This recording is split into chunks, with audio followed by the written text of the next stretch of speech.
Next हमारा topic है summative evaluation and difference between formative and summative evaluation.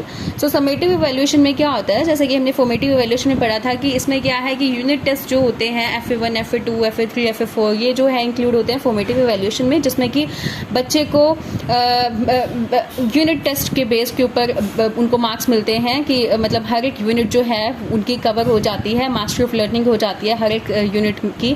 तो इसी तरह से हमारे पास समेटिव इवैल्यूएशन होता है जिसमें कि SA1 और SA2 आता है, यानी फर्स्ट टर्म और फाइनल टर्म के एग्जाम्स होते हैं। समेटिव इवैल्यूएशन में क्या है, it summarise the ultimate progress of the students as a result of a course of learning unit और लेसन।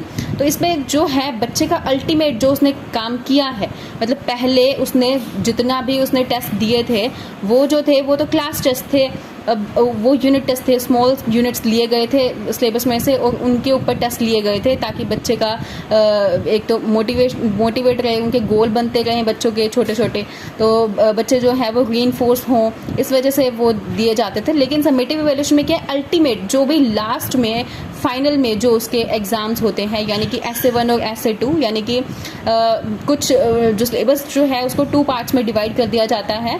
तो फर्स्ट पार्ट में और सेकंड पार्ट में जो भी सिलेबस में यूनिट्स होते हैं सारे के सारे जो है उसमें आते हैं। तो इसमें अल्टीमेट प्रोग्रेस कि उसने कितना प्रोग्रेस किया है, तो वो सारा का सारा जो है वो समेटिव इवैल्यूएशन में आता है।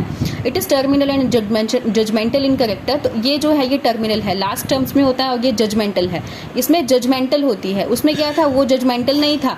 इसमें हम लोग जज करते हैं बच्चे को कि बच्चे ने कितना अच्छा किया है। वो तो क्या था कि उसमें हम लोग क्लास टेस्ट ले रहे हैं, अभी हम लोग उसको जज नहीं कर सकते हैं बच्चे को, क्योंकि अभी हम लोग उनको इंस्ट्रक्शंस दे रहे हैं, इंस्ट्रक्शन के दौरान हमने उसको टेस्ट दिया। यहाँ पे इंस्ट्रक्शन पूरी हो चुकी है तो इस वजह से हम लोग यहाँ पे जज कर रहे हैं। अब अगर जैसे कि हम लोग कोई सिंगिंग क्लास ले रहे हैं तो हमें अगर हमें उसमें पार्टिसिपेट हमारा टेस्ट हुआ, हमारा जो था हमारा कंपटीशन हुआ, तो कंपटीशन जब होगा तभी अब जब मतलब हमें जब क्लासेस दी जा रही हैं तो उस दौरान में अगर जो हमारा टेस्ट लिया जाएगा तो उससे हम लोग जज नहीं ना कर सकते बच्चे को कि हाँ इसने कवर कर लिया है या नहीं किया है, ये अच्छा है सिंगर है या नहीं अच्छा सिंगर है। लेकिन जब बाद में उसका ऑडिशंस होते हैं तो उससे हम लोग कह सकते हैं कि हाँ अब बच्चे ने जो है वो चीज़ जो है उसमें है या नहीं है, वो जजमेंटल हो गया कि हाँ कि वो इस काबिल बन चुका है कि वो अब सिंगर कहला सकता है। लेकिन अगर ऐसा नहीं है, जजमेंटल ये जो रिजल्ट है ये जजमेंटल होते हैं, मतलब इसमें हम लोग जज कर रहे हैं बच्चे को कि वो अच्छा काम उसने कि वो अच्छा है या नहीं है, अच्छा स्टूडेंट है या नहीं है, इसमें जजमेंटल है। लेकिन फॉर्मेटिव इवैल्यूएशन में जजमेंटल नहीं था, क्योंकि अभी उसमें इंस्ट्रक्शन दी जा रही है, अभी हम लोगों ने इंस्ट्रक्शन उसकी पूरी नहीं की है, तो हम लोग उसको जज नहीं कर सकते हैं कि उसने अच्छा काम किया है, वो अच्छा स्टूडेंट है या नहीं है। It is usually carried out at the end of the unit और कोर्स ऑफ इंस्ट्रक्शन। तो यही बात है कि इसमें जो इंस्ट्रक्शन हमने दे दी है सारी, जो भी हमें टीचिंग करवानी थी हमने करवा दी है, उसके बाद जो ये एंड में रिजल्ट आता है, एंड जो होता है उसमें ये इवैल्यूएशन होती है। Judgement is made about the student, teacher और करिकुलम। इसमें सिर्फ फॉर्मेटिव इवैल्यूएशन में सिर्फ स्टूडेंट को ही मार्क्स दिए जाते थे, स्टूडेंट के बारे में ही था सब कुछ। इसमें जो है जजमेंट हमारे टीचर की भी होती है और करिकुलम की भी होती है। टीचर की किस तरह से, स्टूडेंट की तो जजमेंट होगी, टीचर की किस तरह से कि टीचर जो है अलग अलग क्लास के जैसे रिजल्ट आते हैं, अलग अलग स्कूल के रिजल्ट आते हैं, तो टीचर पता लगता है कि कौन से टीचर ने अच्छा करवाया है, किस टीचर के जो रिजल्ट है वो अच्छा आया है, तो उसके अकॉर्डिंग टीचर का भी जजमेंट होता है। और इस तरह से करिकुलम का भी, करिकुलम जो है वो किस तरह का है कि ज़्यादा से ज़्यादा बच्चे, जैसे कि अगर हमारा करिकुलम ही अच्छा नहीं है तो सभी बच्चे जो है वो एक जैसा ही उनका रिस्पॉन्स आएगा, सभी बच्चों के मार्क्स अच्छे नहीं आएंगे। लेकिन अगर करिकुलम अच्छा है तो क्या है कि सभी बच्चों के मार्क्स अच्छे आएंगे, मतलब बहुत ज़्यादा, सभी बच्चों के नहीं, मतलब बहुत ज़्यादा अच्छा रिजल्ट आएगा।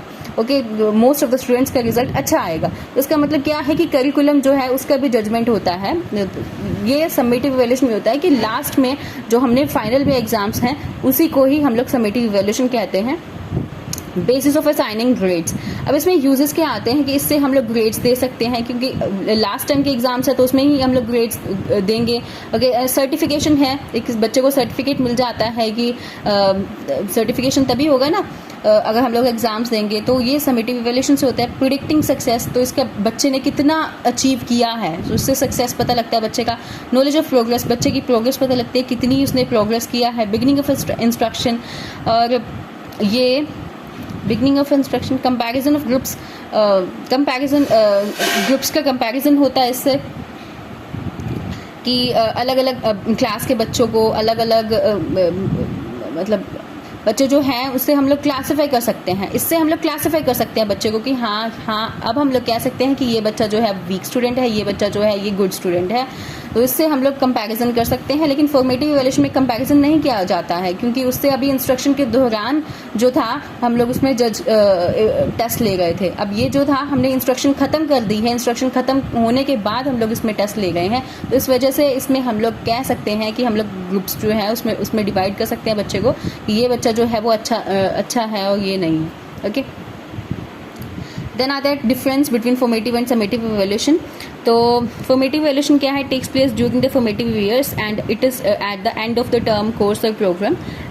ये मैंने बता चुकी हूँ आपको। फॉर्मेटिव इवैल्यूएशन में क्या है, evaluation of peoples during instruction के दौरान इवैल्यूएशन किया जाता है बच्चे का, एंड इट जजेस the general level of student. इसमें पूरा जज किया जाता है, इसमें तो इंस्ट्रक्शन के दौरान जो इवैल्यूएशन होता है सिंपल वही है, लेकिन इसमें क्या है कि जज किया जाता है बच्चे को कि हाँ भाई बच्चे ने, क्योंकि फाइनल टर्म जो एग्जाम्स हैं उसी से बच्चे को जज ही किया जाता है ना, एग्जाम्स में बच्चे को जज किया जाता है कि हाँ भाई बच्चा अच्छा है या बुरा है, उससे जजमेंट हो जाती है। ठीक है, useful for improvement of curriculum teaching and learning. ये इम्प्रूवमेंट मतलब अगर हमें करिकुलम में या टीचिंग में या लर्निंग में इम्प्रूवमेंट लानी है तो उसके लिए यूजफुल है, क्योंकि इंस्ट्रक्शन के दौरान हम लोग जो यूनिट टेस्ट हैं उनमें उसकी बात कर रहे हैं। तो यूनिट टेस्ट में अगर बच्चा अच्छा कर रहा है तो इसका मतलब क्या हुआ, अगर बच्चा यूनिट टेस्ट में अच्छा कर रहा है तो इसका मतलब क्या हुआ कि बच्चे ने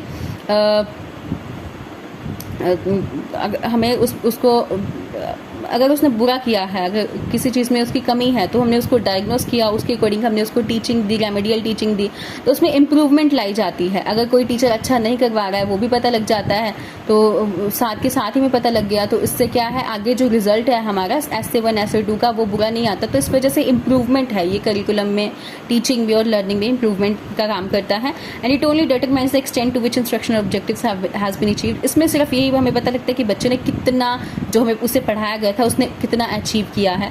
a particular unit of learning is selected. इसमें क्या है, स्मॉल यूनिट्स जो हैं वो ली जाती हैं, पर्टिकुलर यूनिट ली जाती है। It is terminal and judgemental in character, तो इसमें सब कुछ इंक्लूड हो जाता है। So this is all about summative evaluation and formative and summative evaluation, difference between formative and summative evaluation. Thank you.